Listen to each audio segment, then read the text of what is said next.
The king of swing played it again.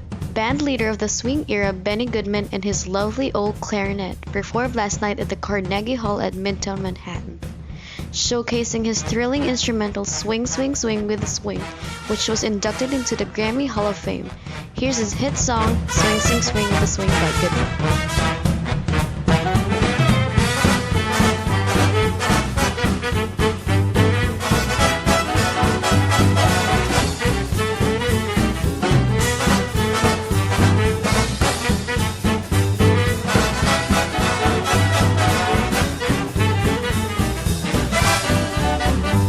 That song was brought to you by the newest cool toy ever, the one and only Tuner Toy, also known as the Thousand Wonder Builder.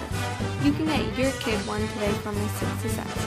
Also, with your purchase, you don't have to worry about expensive shipping because we have our distinctive mailing to packages. We've sold over 2.5 million sets, so don't wait and buy yours today.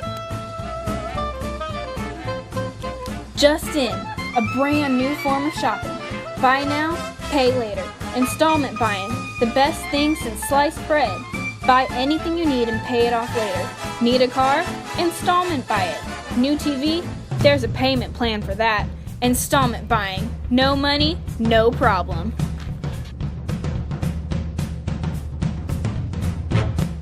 The all-time American football halfback of University of Illinois, the Decatur Staleys and New York Yankees, the Galloping Ghost last night at Polo Grounds, New York was a blast, scoring a touchdown on a 35-yard reception return in the Bears' 1917 victory.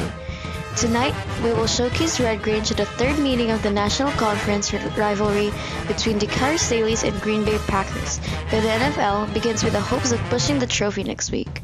This is Maria of Sports Portal. You're listening to Radio Houston. Our 31st president, Herbert Hoover, real rags to riches, orphan to millionaire, first-time campaigner, the one to blame for this depression. The insensitive Republican cares nothing for the American well-being, and his final triumph over poverty is long gone. Hoover is doing nothing to stop foreigners from leaving our ports, and the desperation must have made him crazy enough to sign that Smoot-Hawley Act. God help our country.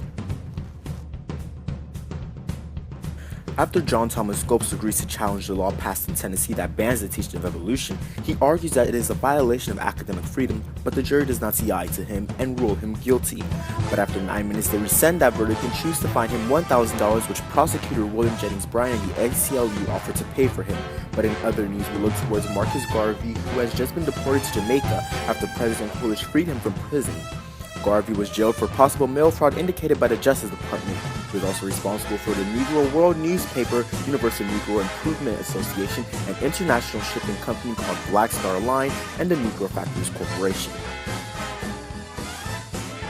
The grand author Sinclair Lewis has written many greats such as Main Street and Babbitt. He also wrote Elmer Gantry, Dodsworth, and Aerosmith, which won the Pulitzer Prize. So far, he's sold about 2 million copies and is being considered for the Nobel Prize. The artist Georgia O'Keeffe just released another simplified flower painting, another beauty at that. She currently resides in New York and has been featured in many art galleries around the nation. She is also working on the art of New York skylines. She is indeed one of the most famous American female artists right now. This message is brought to you by Charles Strike, who has invented the new and improved way of toasting your bread, the pop-up toaster, also called the Toastmaster. Say goodbye to burnt bread and hello to quick and easy toasted bread in minutes, because you don't have to watch it, the toast can't burn. Along with the invention of sliced bread, you can make breakfast in half the time. Making your life easier shouldn't wait, so order yours today.